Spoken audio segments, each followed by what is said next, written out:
Hi, I'm Paul Friedman, founder of the Marriage Foundation. And today's topic is really cool, actually, because it gives me the opportunity to really share much more about marriage than this question calls for. But it's important stuff about marriage. And as you know, our approach to marriage at the Marriage Foundation is very different from anything you'll hear anywhere else.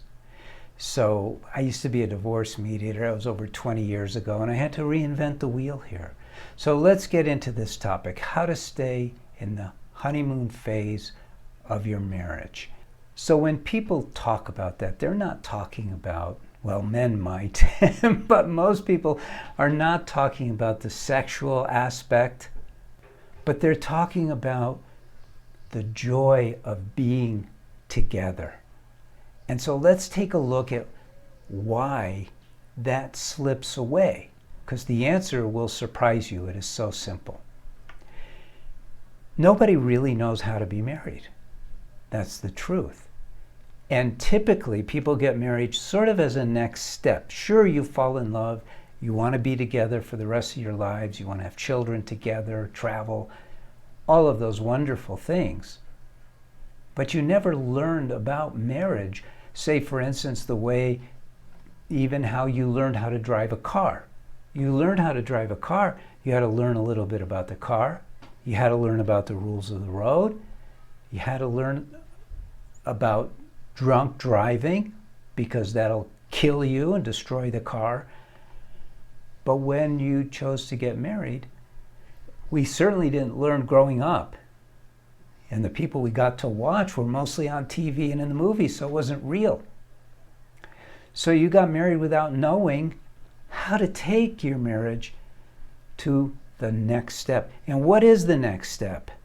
Well, after the reception, you went on your honeymoon. That's not the next step. Because if you understand marriage, then you understand that marriage is based upon love. It's the foundation for marriage. And there's two main goals, promises of marriage. One is that love, and I'm not talking about increased like, the way you would find if you Google love. I'm talking about love. You know, when you exchange vows, remember that feeling that you had? So overwhelming. It probably brought tears to your eyes. That feeling is love.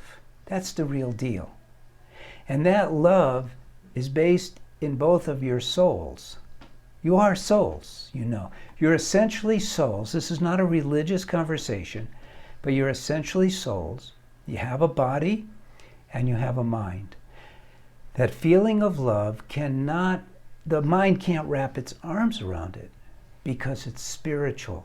It's not a mundane thing, love. Love is powerful. Love is everything. And you want to have love. You get married to have love. You get married to have love, and you get married to be happy. Now, you get a car so you could go from point A to point B. You learn how to drive the car. You learn about the car. You learn to get married.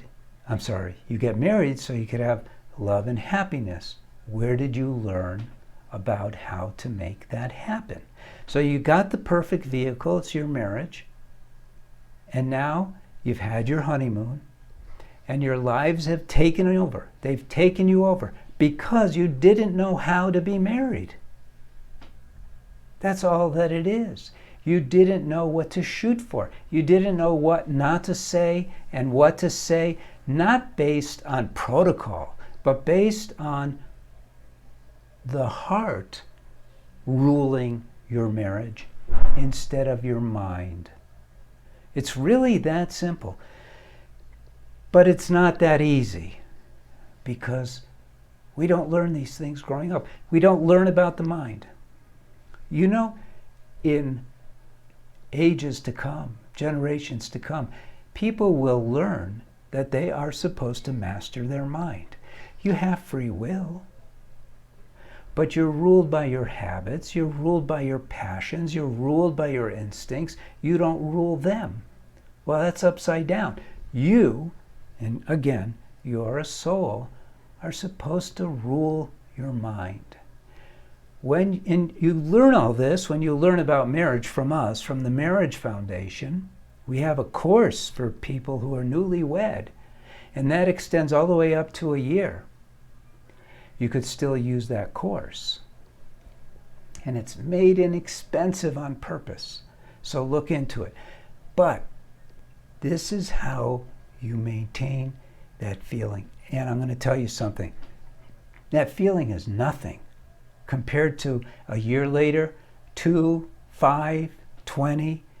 It just gets better and better. Because when I'm talking about learning how to drive your marriage, I'm talking about doing what you're supposed to do, not just for happiness, but for ever increasing happiness. You see, this is what marriage is designed to deliver. Ever increasing happiness. You should write this down. Ever increasing happiness, ever expanding love. Those should be your 2 expectations of marriage. Not of your partner, but of the marriage. And then it's up to you to learn how to derive these benefits from your marriage. And except for us, I'm afraid this information's not out there. Everything out there is about problem solving. It mangles the common knowledge information out there, mangles marriage. Just take a look at sex. We were talking about sex earlier. Sex is between animals. When we use sex, it's supposed to be to create a connection between our souls.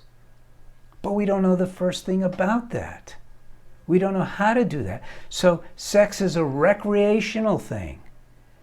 And like everything else that is mundane, it fades. The happiness from it fades. Well, I could tell you now that people who use our courses, that sex pleasure is much deeper and it doesn't fade. And it is not about Kama Sutra positions. It's about learning how to be married properly. You don't want the honeymoon phase, because it gets better after that when you know what you're doing. So that's all I'm going to say about that. And thank you for joining me. I hope you like this video. Go ahead and leave a like. I hope it's at least aroused your curiosity about what I'm talking about, and you go further. So leave a comment if you want. You should get a hold of that course. It's not expensive. And you should subscribe to this channel so you could learn how to be married free, but it doesn't go deep enough for what your problem is right now. I'm Paul Friedman. I founded the Marriage Foundation.